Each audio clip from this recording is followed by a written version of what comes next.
What if I told you that the way you think, your ability to express ideas, make sense of the world, and even understand yourself, is shaped not by some universal truth, but by the very structure of language itself? Ludwig Wittgenstein, one of the most enigmatic and revolutionary philosophers of the 20th century, believed that philosophy's greatest errors stemmed from our misunderstandings of language. He didn't just ask what words mean. He questioned how meaning itself is formed. And in doing so, he reshaped the entire course of modern philosophy. To understand Wittgenstein's philosophy, we first need to understand the man himself, because few philosophers lived as intensely or as restlessly as he did. So let's find out who Wittgenstein was and explore his ideas. Born in 1889 into one of the wealthiest families in Vienna, Ludwig Wittgenstein grew up surrounded by culture, intellect, and extreme pressure to succeed. His father, Karl Wittgenstein, was a powerful steel magnate who demanded excellence from his children. The Wittgenstein household was frequented by some of the greatest minds of the time.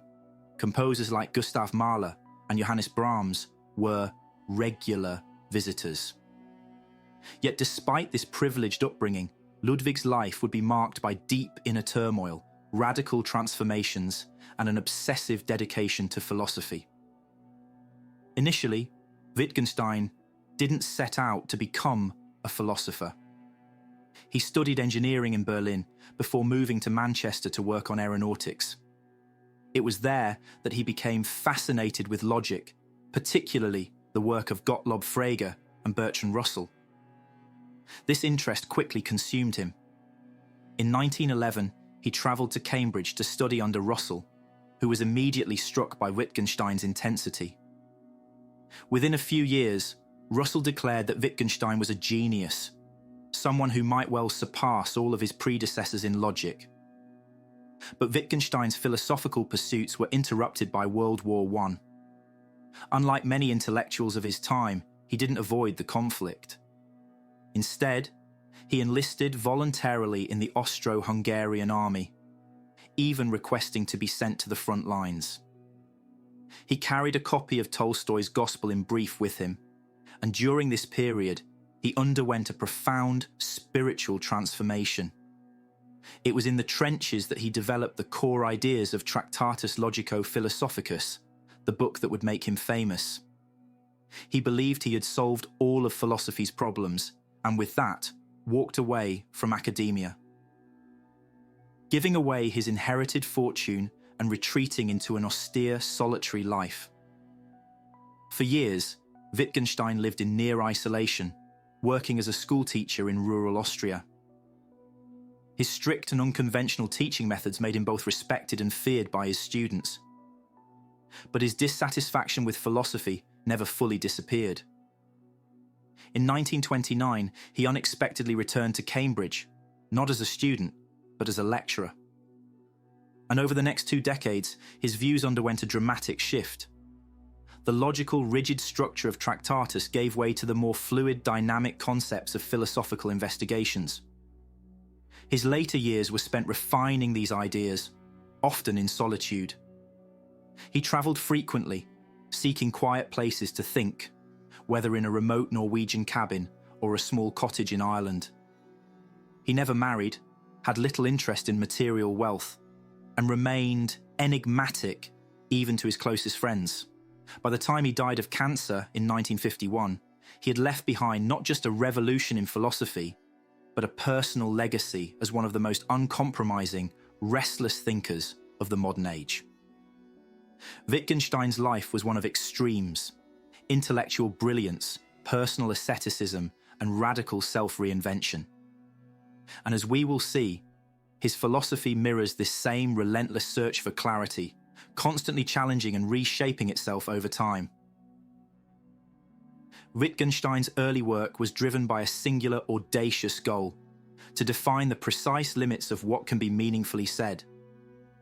He believed that language, when properly analysed, could reveal the structure of reality itself, and that everything outside these limits, including ethics, metaphysics, and even philosophy itself, belonged to the realm of the unsayable.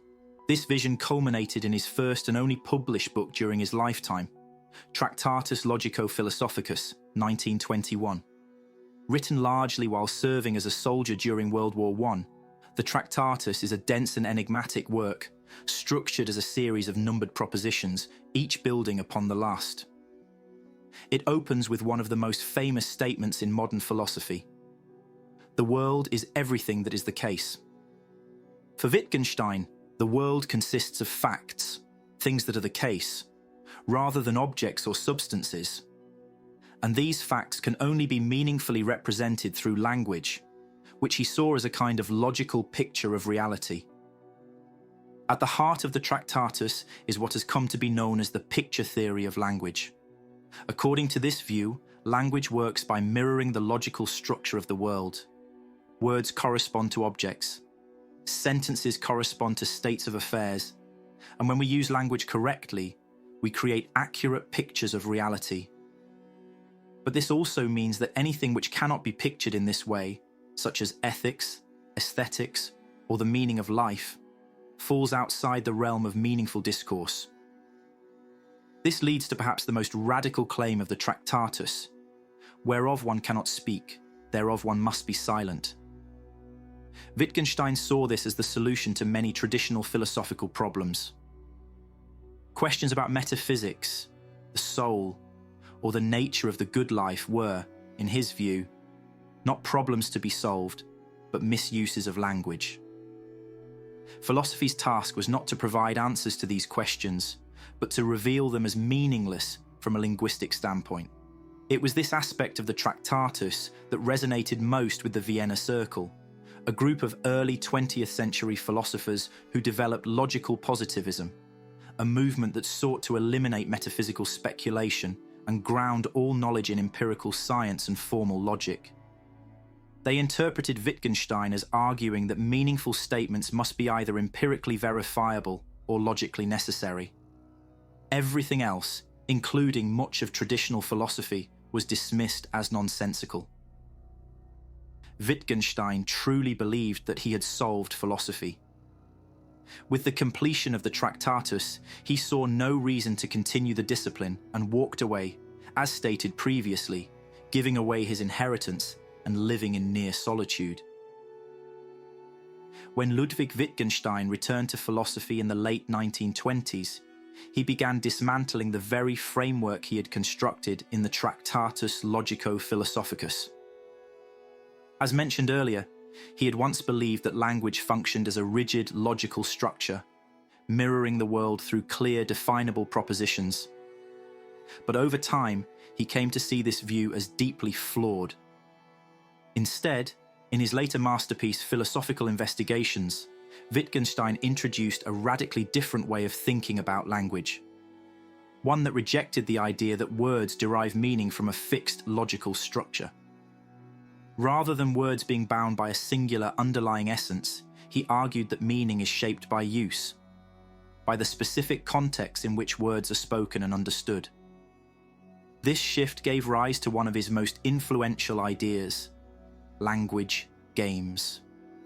To Wittgenstein, language is not a single unified system governed by rigid logical rules. Instead, it consists of many different language games, each with its own internal logic and purpose. A language game is essentially any form of communication that operates according to specific, often implicit rules. Consider the ways we use language in everyday life: making a promise, asking a question, giving an order, telling a joke, describing a feeling, conducting a scientific experiment.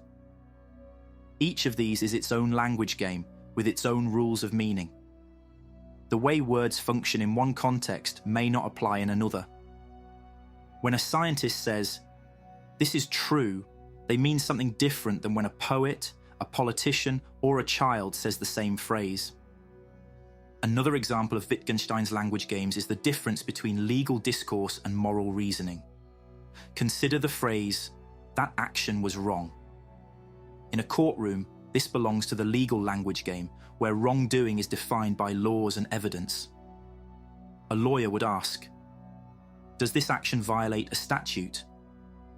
If a friend says, "That action was wrong," they are not necessarily referring to a legal violation, but rather expressing a personal or cultural judgment based on ethical intuition, emotions, or social norms.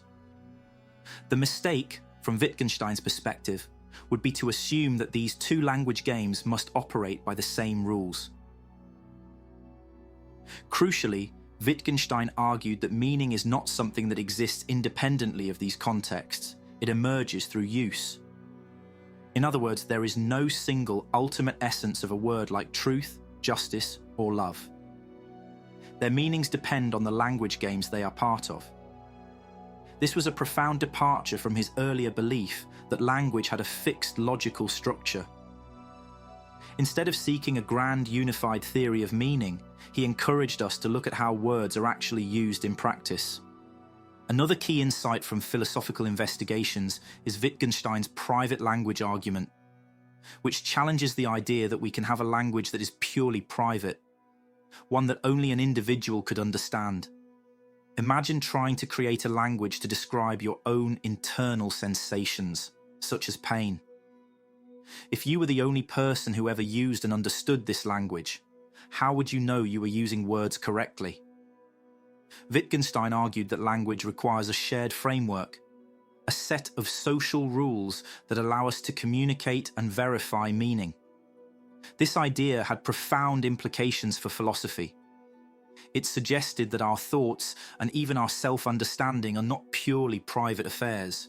They are shaped by the languages we inherit from our communities. Wittgenstein's ideas have significantly influenced political and social thought, particularly in discussions on discourse and power, despite his lack of direct engagement with political philosophy. His work anticipated themes later developed by thinkers like Michel Foucault, particularly the idea that language shapes reality. If meaning is determined by use, then those who control discourse effectively control how reality is perceived, a concept central to critiques of propaganda, media manipulation, and political rhetoric. Furthermore, Wittgenstein's notion of language games helps explain the limits of debate in public discourse. Political debates often feel like they are talking past each other. They may use the same words while operating within entirely different conceptual frameworks, leading to miscommunication and seemingly irresolvable conflicts. Wittgenstein's philosophy does not end with a grand conclusion. It leaves us with an awareness of how fragile and contingent our understanding of the world really is. His work reminds us that meaning is not something we uncover, but something we create constantly through our participation in language. So the next time you find yourself in a debate, a disagreement, or simply struggling to put your thoughts into words, ask yourself, are we speaking the same language? Or are we just playing different games? Perhaps the task of philosophy is not to find absolute truths, but to recognize the invisible structures of meaning that shape our thoughts, and in doing so, to navigate them more carefully. Thank you very much for watching, and don't forget to subscribe. Hit the thumbs up button and share your thoughts in the comments below.